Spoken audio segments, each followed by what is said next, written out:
Well, the wife just walked in on me and I got distracted and I pushed the wrong button on the phone and uh, made it so that I have to make another video. I don't have any editing skills. I don't know how to splice all this together. So I'm going to make a part 2 on this and just continue on from where I was at.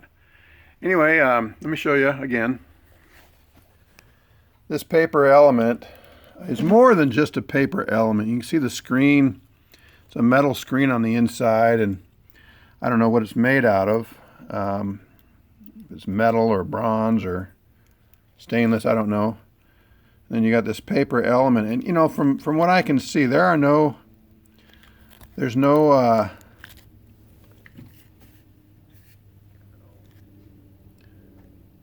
metal flakes or anything.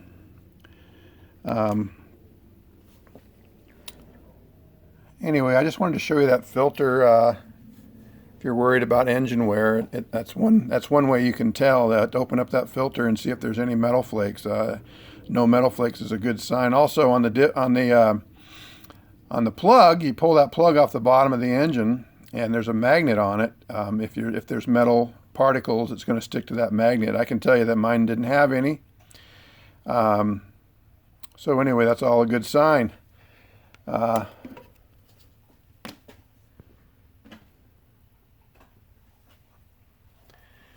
Anyhow, let's continue on. Let me put that filter on, and we'll go from there. I'll be right back. Just wanted to point out that when you're putting the oil filter on, it says hand tighten oil filter 1/2 to 3/4 turn after gasket first contacts filter mounting surface. Do not use oil filter wrench for oil filter installation. So there it is, it's loose, it touches,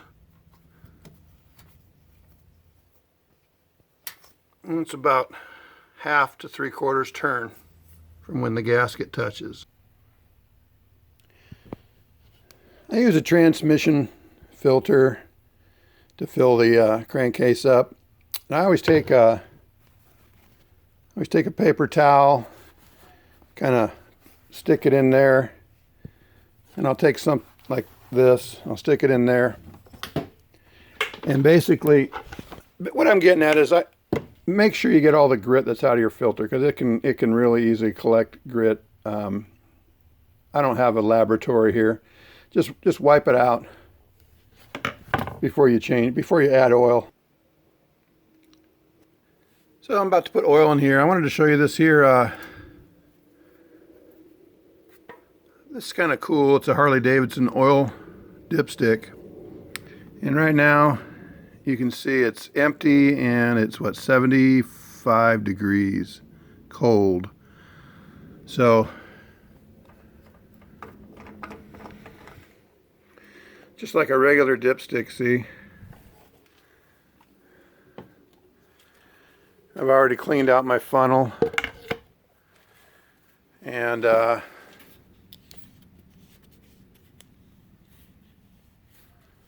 go ahead and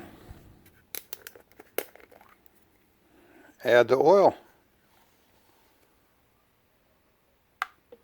Nice thing about using this is you just set it in there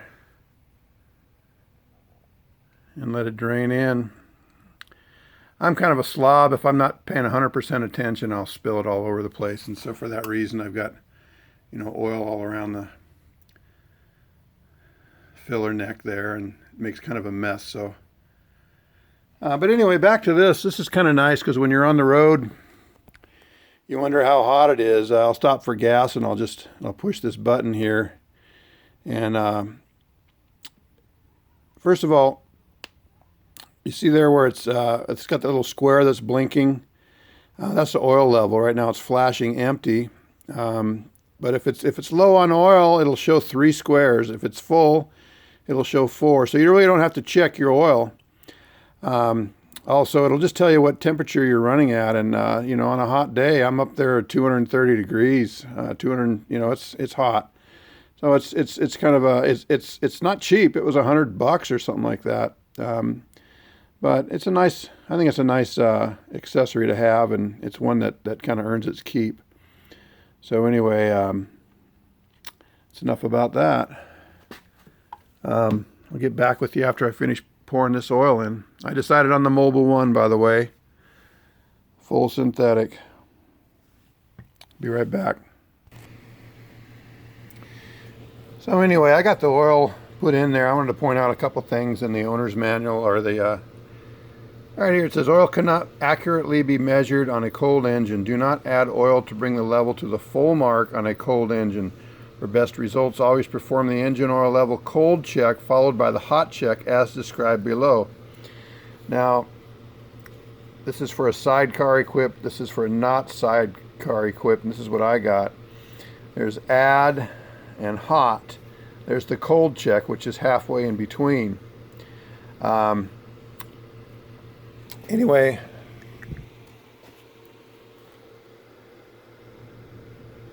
so that's my dipstick. Do not overfill. Easy to do. You're not, it takes 3.5 quarts on this bike. It's an FLHTCU 07i. One more thing real quick. Drain plugs are important.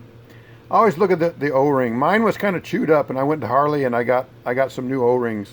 Come to find out, I already had them here, but I didn't see them. So I went to Harley and I got some O-rings. So now I got plenty. And again, torque it properly. Let's go check the engine oil.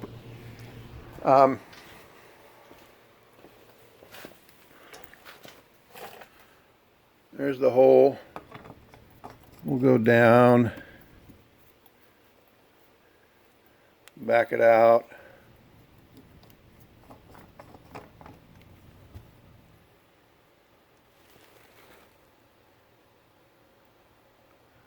Where is it at? Well, right now it says it's full hot. So one thing I didn't do is I didn't cycle the engine through the filter. And if you're not careful, you'll make a mess like I do all the time. Wipe that up. Believe me, this is no show bike. It's a touring bike. And by the way, I just got back from a tour. It is filthy. It's a filthy freaking hog. So hang on a minute. Let's go ahead and fire this up. Probably got to go get my key. Hang on.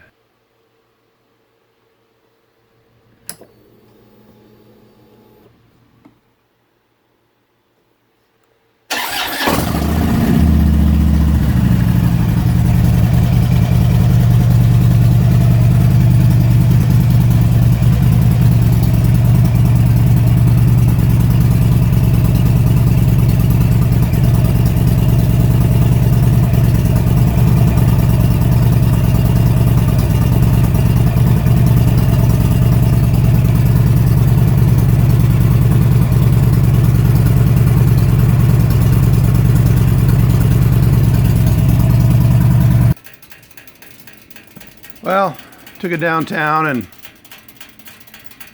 brought it back here. Let's go ahead and... So check this out. Push that button.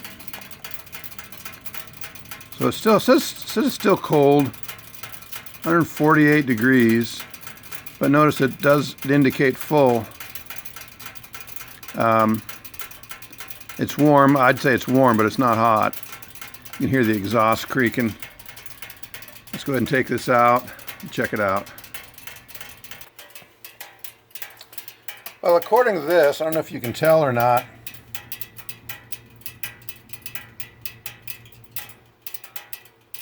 It doesn't say full, but it's not necessarily all the way hot anyway.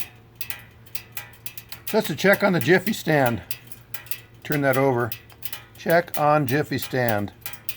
Check on Jiffy stand. And of course there's full. Oil's right about there right now, and you can see it's about where it's at.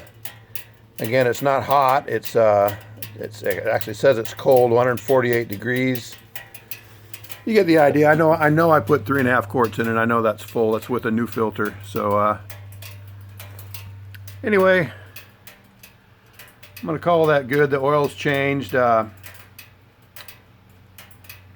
Let's check the transmission fluid before I call it quits on this video. Hang on a minute. I'll be right back. So this is to check the transmission on the Jiffy stand, and it also says to don't, just check it on the end of the thread. So you stick it in like that, loose, and you pull it out, and you check it. Looks good.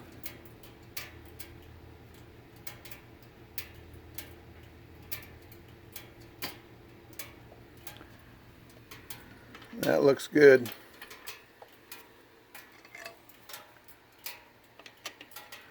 By the way, this is a 3/8 Allen.